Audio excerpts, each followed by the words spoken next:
Total Drama World Tour was the final season to feature in its entirety the original cast. Oh sure, this wasn't the last time we would see any of them, but this was the last time where the entirety of the competing cast was made up of contestants that competed on the original season. I still enjoy World Tour a great deal. Hell, I'd even go as far as to say it's my favorite season of the entire franchise to watch. But let's not be disingenuous.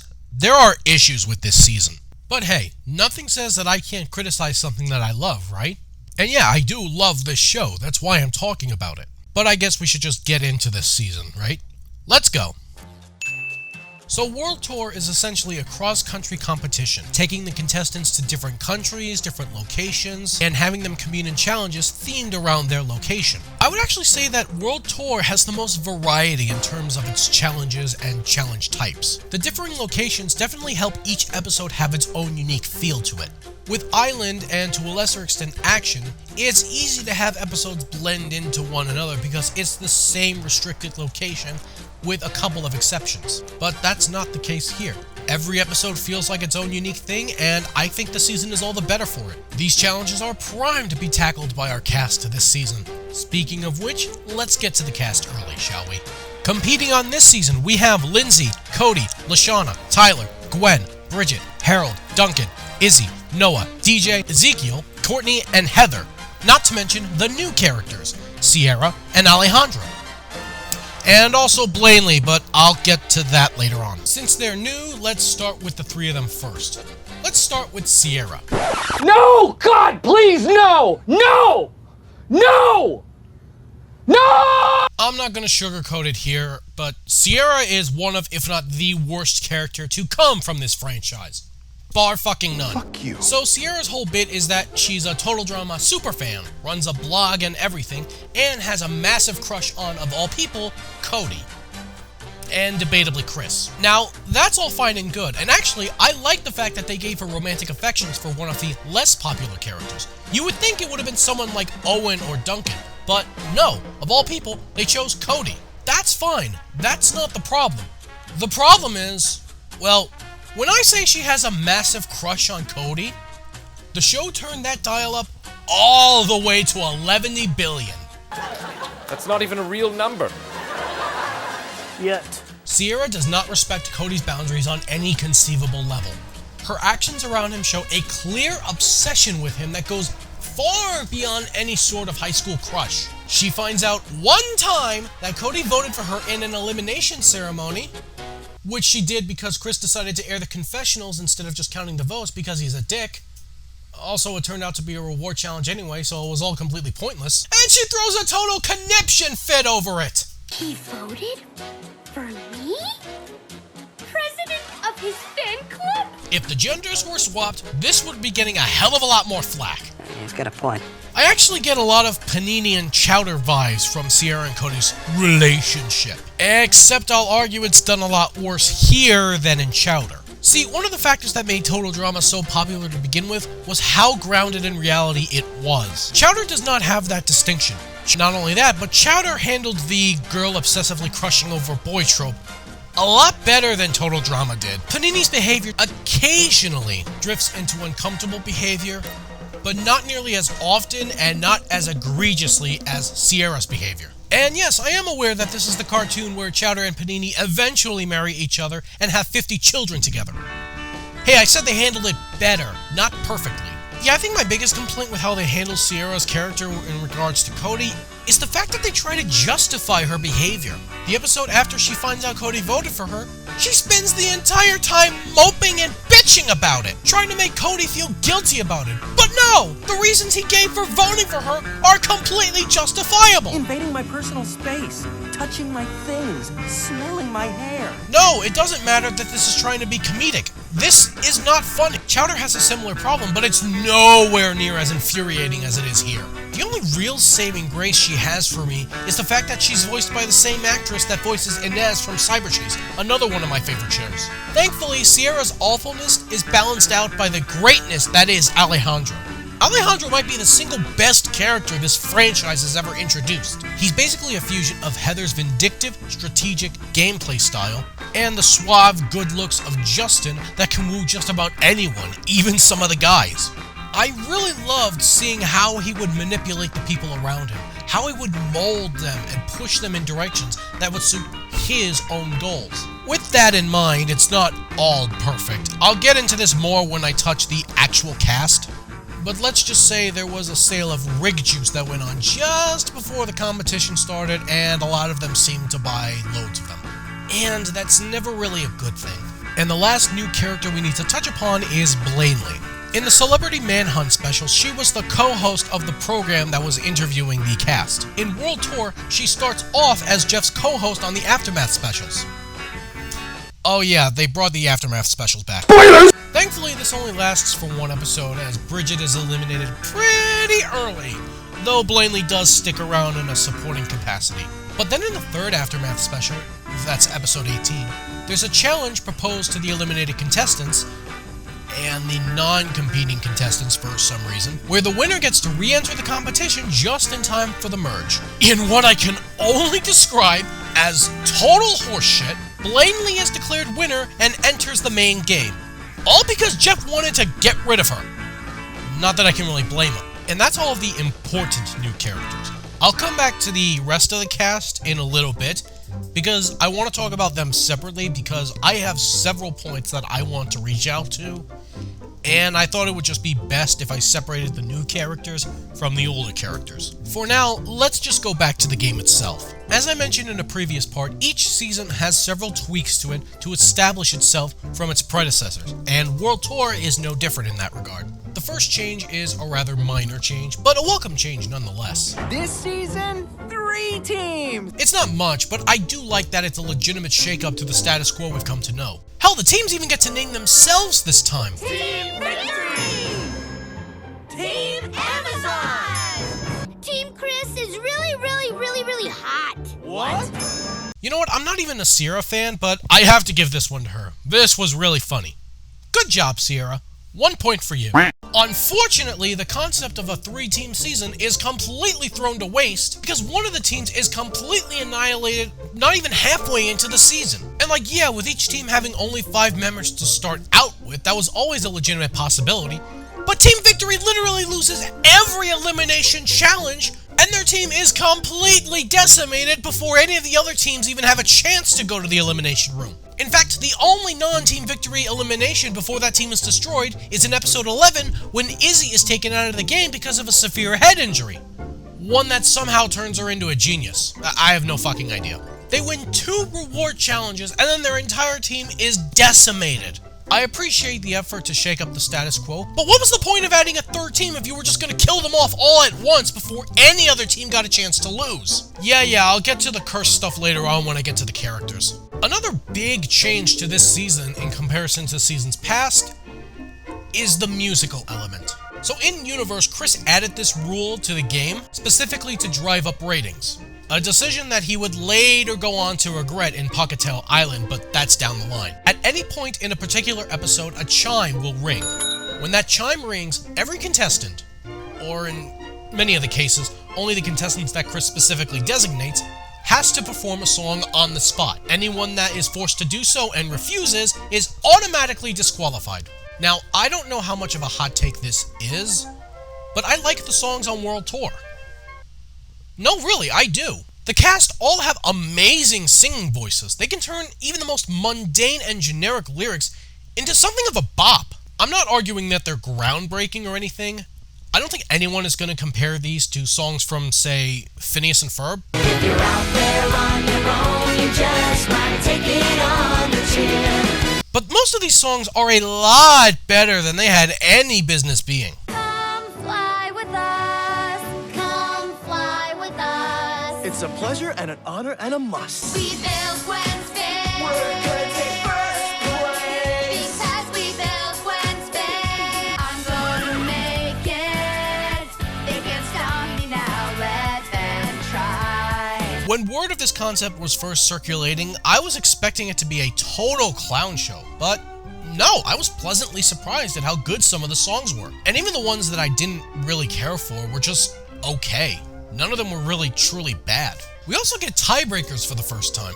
This isn't a big thing, but it's a nice thing for me. There are 3 different situations where a tiebreaker occurs. The first time it's between Courtney and Gwen, in which case a tiebreaker challenge is instituted. Courtney wins, and Gwen gets the blast off the plane. The second time is after the merge, where Courtney and Blanley are up for elimination. And Chris decides to boot both of them because How is getting rid of me going to save money? something tells me Chris McLean and Mr. Krabs would be really good friends. And the last tiebreaker is in the second to last episode of the season, where the last 3 contestants have to race all the way to Hawaii, the site for the final challenge. Now, spoilers! Heather, Alejandro, and Cody, of all people, are in the final 3. Heather wins the race and guarantees herself a spot in the finale, but Alejandro and Cody reach Hawaii at the exact same time and are forced to duke it out in a tiebreaker to determine the second finalist. And for even more shits and giggles, the tiebreaker is selected by Heather.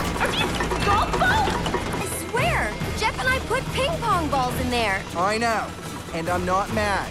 Just disappointed. Of course, Alejandro wins the tiebreaker because, let's face it, Heather versus Cody would not have made as fun of a final. Like in action, the eliminated and non-competing cast all have a role in the finale. Each of the finalists gets 2 helpers to help assist them in the final challenge. That final challenge being building a mannequin of their opponent, dragging it all the way up an active volcano, and throwing it in. The strength of this finale definitely comes from the characters, but the challenge itself felt a little... I don't know how to put it, but unengaging, I guess? It's not a bad challenge, I just think that the challenges that came earlier in the season were also creative and diverse in locations and set pieces, that this feels kind of tame in comparison. But again, the volcano is not the star. The stars are the main characters and their interactions with each other. That's what makes this show, and especially this finale, so strong. What sucks is that it's tainted slightly by the ending. And no, I don't mean the Ezekiel thing, but I'll get to that in a bit. I mean the stupid robot thing. Riff, $1 million. Is it safe? What is happening? Who wrote this? Let's ignore the stupid Revenge of the Sith parody for a moment here. Alejandro was left so severely burned by the events of the finale that he was forced into this protective robot suit? I'm not even sure I understand what the hell the point is, and you know what? I don't think the show does either. It's a dumb ending to what was otherwise a pretty solid finale. What the fuck am I watching? Rewatching this series in preparation for this retrospective, it amazes me how much World Tour still holds up, despite how much I dislike a lot of the choices that they made with the older cast. So now I think it's appropriate that we go over the characters. I guess for the sake of convenience, I'll go in order of elimination this time. Let's start with Ezekiel. Jesus, where the fuck do I even start with this one? So, yeah, Ezekiel gets the boot first. Again. As long as you all brought your rewards across the finish line, there will be no elimination tonight. I lost the stick. 11 minutes later. You guys are all a bunch of... I knew that would be satisfying. Alright, him getting booted first again already bugs me. What made actually work so well was the fact that some of the contestants who competed on Island and were eliminated early were given a chance to really shine this time, both in terms of character development and just going further than they did last time. But then there's Ezekiel here, who, first of all, they turned him into a smug little dipshit who thinks he's all that and just assumes he's gonna go all the way, only to have the rug pulled out from under his feet. Yeah, I'm not happy about that. That being said, if the show just left it at that, I'd move on. Of course they fucking did it! You done fucked it up! Yeah, Ezekiel is a prominent character throughout this season, despite the fact that he was eliminated first. They give him this story arc where he stows away on the plane every time he's thrown out. And yeah, it happens again. In episode 13, there's a challenge where they have to catch this Ripper guy, and it turns out that he's played by none other than Ezekiel. I was gonna let him back in the game if he could avoid getting captured, but since he could not... But no, even that's not enough to stop him, because he's brought up again in episode 20 when Blanley is eliminated. You know, in like her second episode in the competition, so that was really a worthwhile twist, guys. Ezekiel, he's still hiding in the hole. And at that point, you're probably thinking, okay, he's probably dead. And he was. On the inside, at least. Because come next episode, we get to see Ezekiel yet again, and he has become... this fucking thing.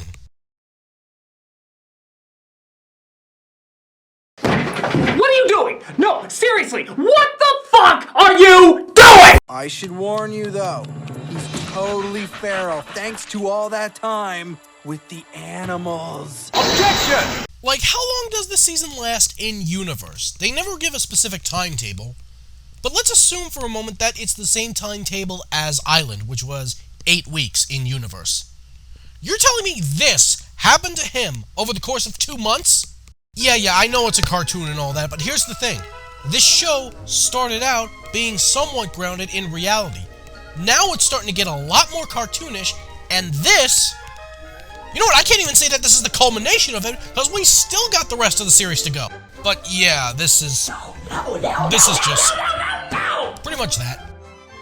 Where the hell are his parents on all of this? Aren't they worried about their child? So the challenge in episode 21 is to catch Ezekiel and knock him out using tranquilizer paintballs. Which actually, I admit, is a really clever idea. But even that's not enough to stop the pretentious little twat. And then he shows up in the last 2 episodes, playing arguably his most important role yet. In episode 25, Alejandro weaponizes him to terrorize Heather and get ahead in the challenge. And in episode 26, he knocks the money suitcase into the volcano. Wow. I don't know what's more depressing. The fact that he hits rock bottom so hard that he ends up burning alive in a volcano? Or the fact that this doesn't even kill him. Yeah, he makes cameo appearances in Revenge of the Island and All-Stars. I guess the writers really like Gollum Ezekiel. And honestly, what's even more depressing is that it's still not as bad as what they did to Harold. What made Harold so cool was that despite the fact that he was obviously influenced by Napoleon Dynamite, he wasn't a carbon copy of him. He had his own distinct personality that made him extremely endearing and likable. But then the season just throws that away, all in favor of making Harold spout out random fun facts about random things at the most inopportune times. That's not a personality trait. In his elimination episode, the challenge is to make a Japanese marketing commercial for Total Drama. He pushes his team to make his idea over Lindsay's idea, which is infinitely better, and then the commercial turns out to be a piece of shit. And then Alejandro convinces Harold to vote himself out to save his team. I like Total Drama Island Harold. I love Action Harold.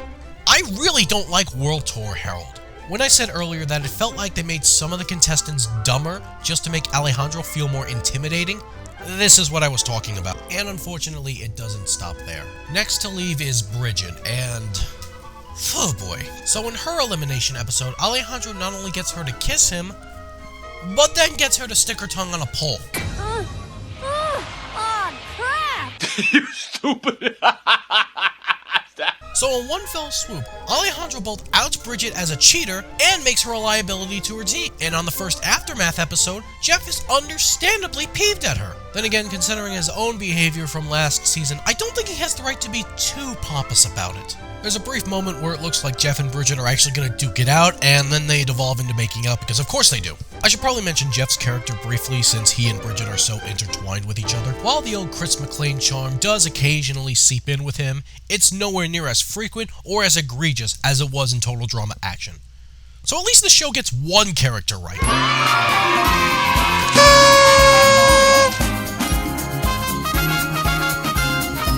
But you know, for all the faults, at least Bridget gets something to do this season. That's not something I can say for Lashana. She only has one standout moment, and it comes in her elimination episode. It involves her basically having to sacrifice herself and any hope of her team winning the challenge and avoiding elimination for the first time, just to kick Heather's ass. Although to be fair, that was incredibly cathartic. You jealous he's paying attention to all this? All of what? At least she was properly characterized. It was just in terms of her placement in the competition. She went off way too early. What the hell is with this show and screwing over Lashana? Then again, it's not as bad as how the show screwed Lindsay over. First off, her characterization this season was... not great. Look, Lindsay was the dumb blonde stereotype. Of course, she's not going to be the brightest bulb in the room at all times. But she wasn't hopelessly stupid in the past. That's what made her relatable, lovable. This season, I think they pushed it a little too much for my liking. Especially in regards to Tyler. Yes, Tyler is competing this season. And it took until 2 episodes before she was sent home for Lindsay to actually figure it out. I grant that's probably the joke, but no, I don't find it funny at all. The payoff just wasn't worth it for me.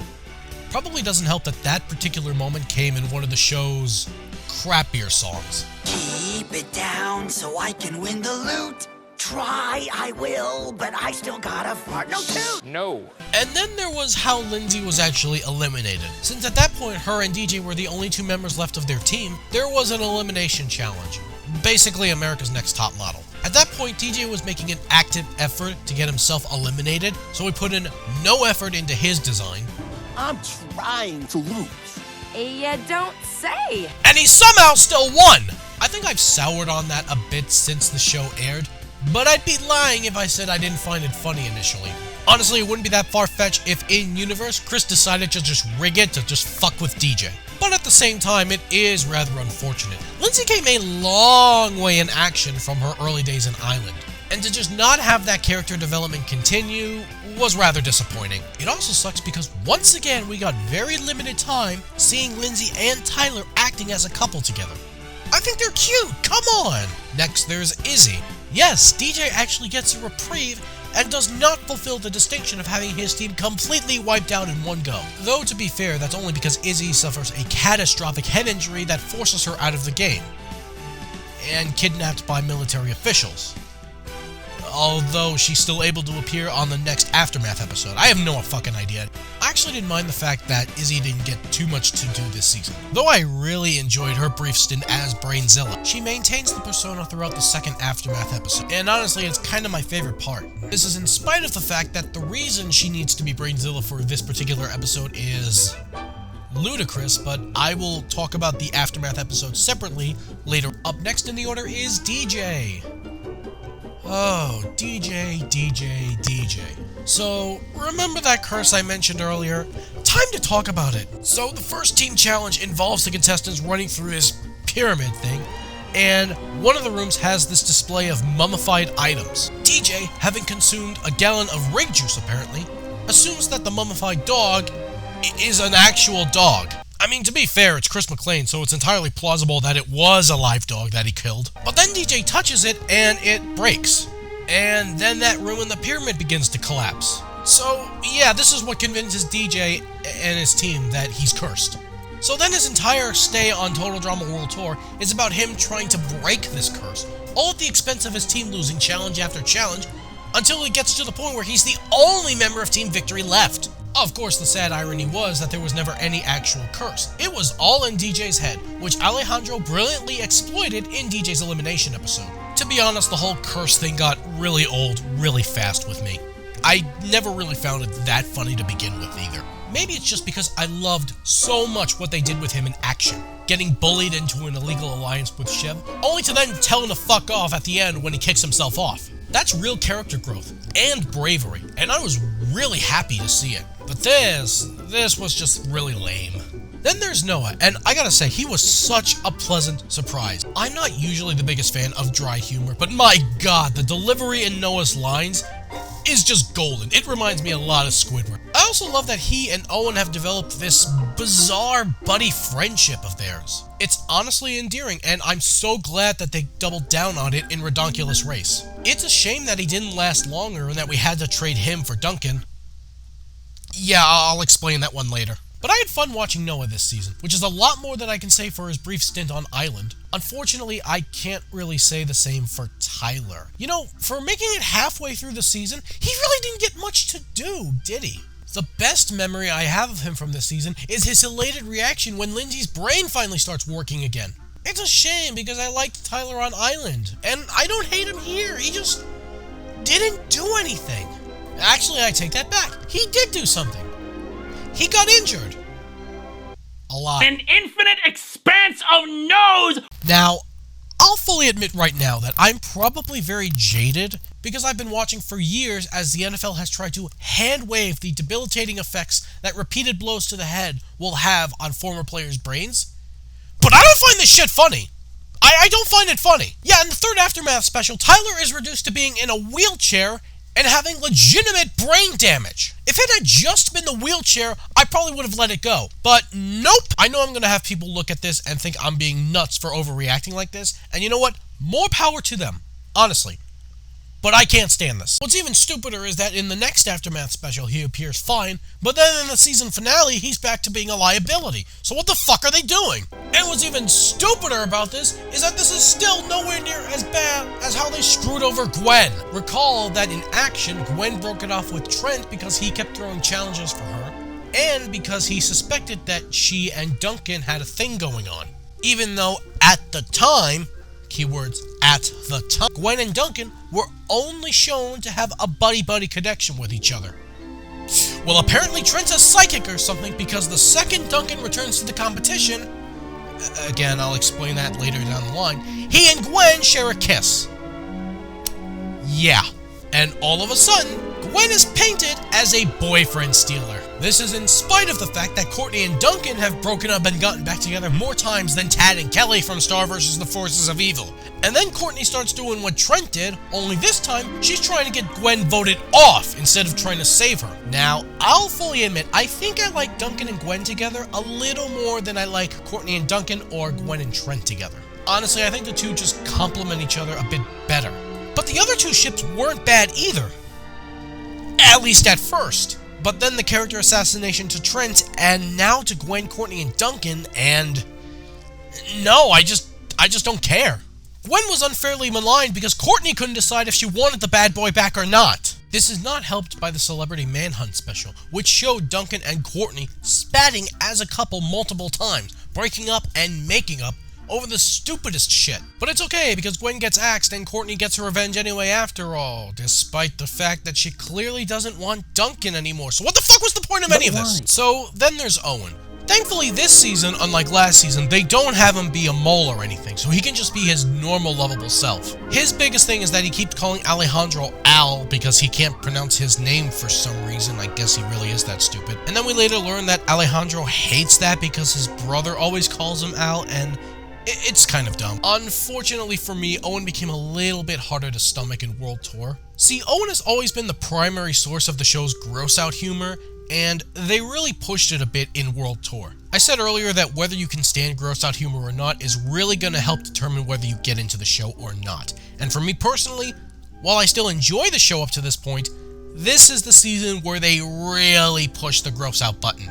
And it doesn't really get much better from here, unfortunately. I brought up Blanley before, but it bears mentioning again, she doesn't really get a lot to do. She starts off as co-host of the Aftermath specials, then, through bullshit, becomes a contestant on Total Drama, and then she gets all of 2 episodes to do anything. I mentioned earlier in this retrospective about the illegal alliance that she forms with Chef, showing once again that Hatchet has learned absolutely nothing from action. I'm so ashamed. That's the noise I make when somebody lies to me. Although, to be fair, it did give us my favorite line read from him in the entire show. If she's a size 0, I'm the Emperor of China.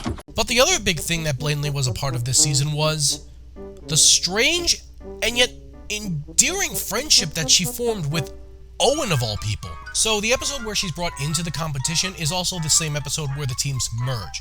Then there's a challenge where they're coupled off. One male competitor is paired with one female competitor. It's a wedding-themed challenge, and you know, between this and Duncan's transgender offensive comment from last season, it's hard not to look at things like this in a different and not so generous light. I'm not outright saying the show is homophobic or anything, but considering how much progress we as a society have made in LGBT representation in television over the last 10 years alone, it's hard not to look at this in a negative light. So anyway, back to the challenge. Owen and Blanley have this surreal moment of bonding during the challenge, where Owen tries to convince her to cut loose and not stress over everything. It's not much, and unfortunately Owen is eliminated in this episode, so all of that character growth or whatever stops here. But I gotta say, it was a nice change of pace. It was extremely refreshing, and I wish it had been able to keep going. The only other big thing that's brought up when she's eliminated is the fact that apparently Blanley was supposed to be the host of Total Drama and not Chris.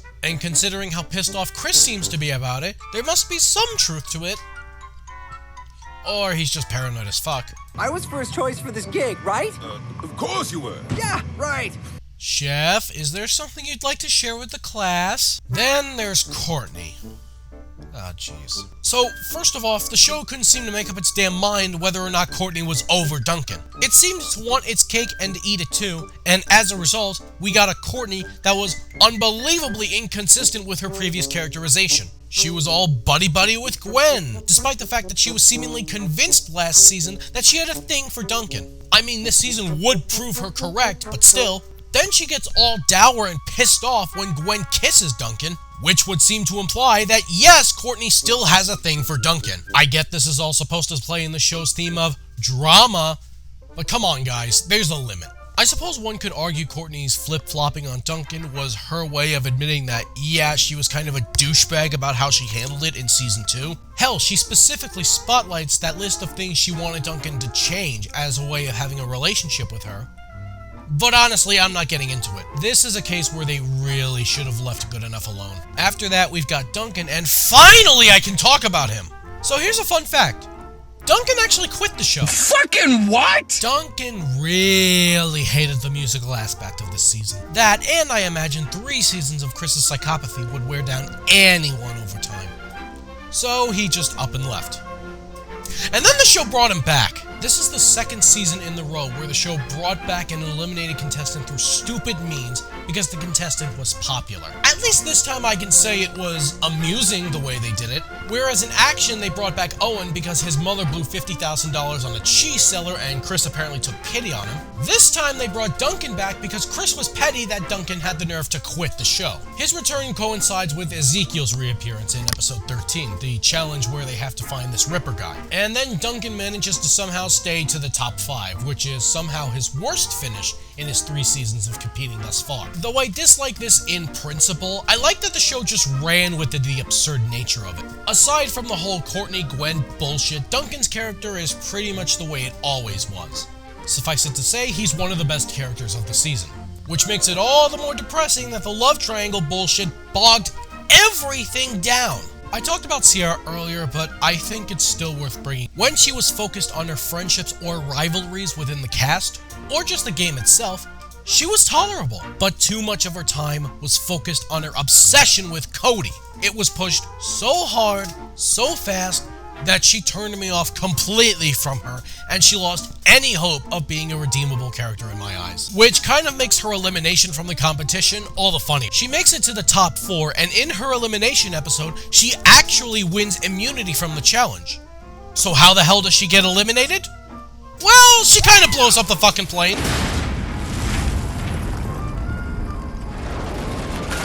So apparently this episode took place during Cody's birthday and Sierra baked him a cake and used sparkler candles that ended up exploding everything.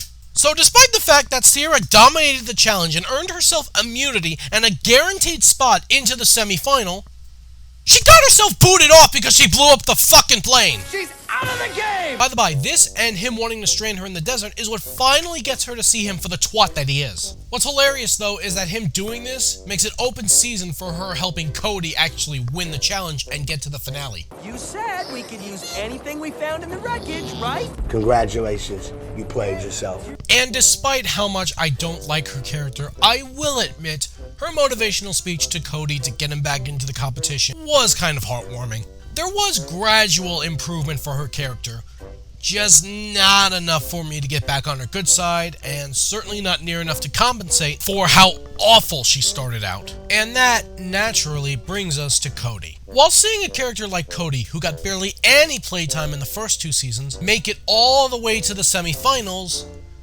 again, there wasn't really that much with him. He did have one really cool standout moment. It's in the episode where Duncan formally returns into the competition. Courtney has officially made Gwen public enemy number 1 in her eyes, and their team is rallying Cody to not participate in the challenge so they can purposefully lose and she can get booted. But Cody, still being devoted to Gwen for some reason, refuses to listen to them, wins the challenge for them, and saves her ass. That was pretty damn cool, and the fact that it pissed off Sierra only made it more cathartic.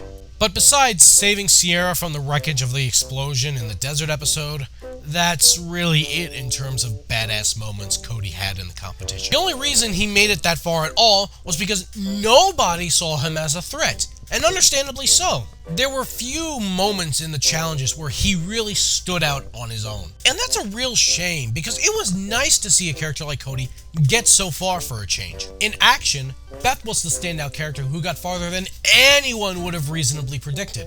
This season, it was Cody, but unlike Cody, Beth actually got stuff to do last season and had moments where she truly shined as a character.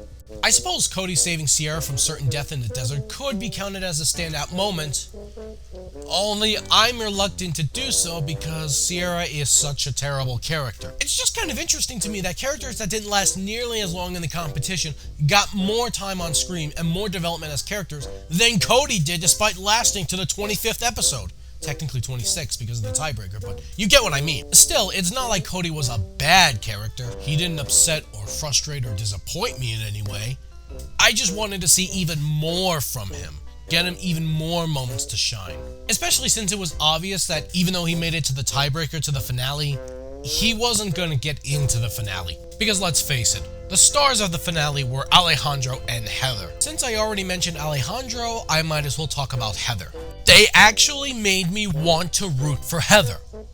They did it. They actually did it. And what's great about it is that Heather basically had to claw all the way from the bottom to the top because she did not have many friends or allies on World Tour. What she did have, though, was elite gameplay skills, which did not leave her from Island. She was just as good at manipulating the game and the people around her as Alejandro was, only this time it was to beat Alejandro because he was stealing her thunder. As well as her heart. Yeah, we should talk about that, shouldn't we? The absolute best romance to come out of Total Drama World Tour was Heather and Alejandro, and it's not even close. The way that he got under her skin in more ways than one was evident from the first episode onward. And of course she tried to play it off. She's supposed to be the bratty popular girl. She's not supposed to have these fantastical fantasy crushes or whatever. But she did, and obviously she wasn't the only one. Fortunately, the show avoided the trap of having her crush on Alejandro be her only character trait, like what happened with Sierra. It was both cathartic and satisfying to see her have to fight all the way to the end just to get to the finale. It was awesome. I enjoyed rooting for her, which is not something I expected going into this. It's like that old saying, the enemy of my enemy is my friend. By the show's logic, Alejandro was the bigger evil this season, so Heather, by default, was on the good side. But honestly, it didn't really matter who you were rooting for, because in the end, both characters got insanely good moments in the finale, despite the fact that the challenge was underwhelming. You have stolen my heart. Our connection goes deeper than any game. Together, we can take over the world. Of course! Oh, don't get me wrong, this part was corny as shit, but I don't know, I enjoyed it. The challenge itself was underwhelming, but the character interactions and the last few minutes of this episode more than make up for it, especially when it comes to the winner. Because you either get a cathartic Heather win, That's a cool million for Heather. or a Heather loss so goddamn stupid that I can't help but find it hilarious. You just threw Alejandro's in the volcano. So, Alejandro wins. Congratulations, you played yourself. Too bad the rest of the episode is bad corny. Zeke shows up for the case, gets it, falls into the volcano, then the volcano erupts and nearly kills everyone. See you next season, I guess. Maybe with a whole new cast. I love that this is what finally gets them out of their contract. A volcano exploding finally releases the show's death grip on these people. One thing worth noting is that, unlike the previous two seasons, this season, and frankly none of the seasons going forward, have a post-finale special, which means this is the last episode to formally use the original cast in its entirety. Starting with Season 4, we get an entirely fresh cast. But before we get there, I should touch upon the aftermath specials of this season. They decided to do a couple of different things to shake up the formula a little bit, which I do appreciate. For example, in episode 11, DJ's elimination episode, the plane gets stranded on a deserted island. And in episode 12, the Aftermath special decides to host a telethon in order to raise funds to get them the supplies they need to get the plane going again. By the by, this was the episode that utilized Izzy as Brainzilla before additional head trauma reverted her back to regular Izzy.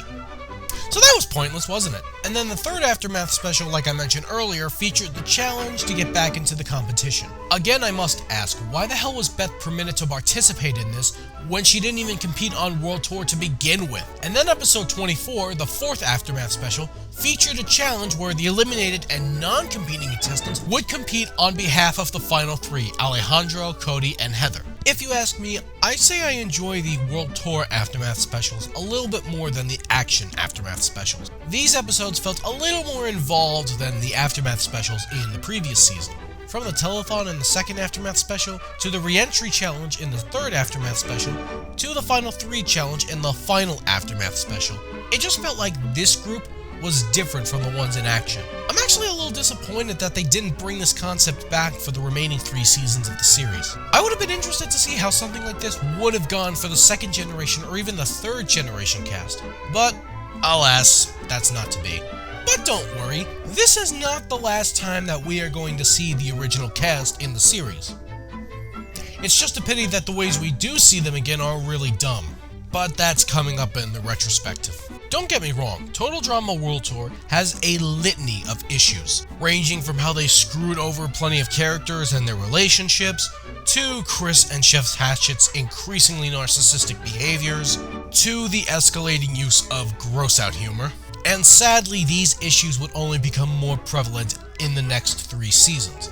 With that said, however, I still think Total Drama World Tour is a good watch. The parts of it that do work out wonderfully, and they do a great job of masking the show's growing weaknesses. But I'm not going to pretend that the weaknesses are not there. And unfortunately, this season did feel like a last gasp of greatness that the show would produce. Because from here on out, yeah, it's all downhill. A hard downward hill. Starting with the next entry, Total Drama Revenge of the Island. Fun fact, this season was originally going to be titled Total Drama Reloaded. And I don't know what's sadder, that or that Revenge of the Island is the less stupid sounding choice.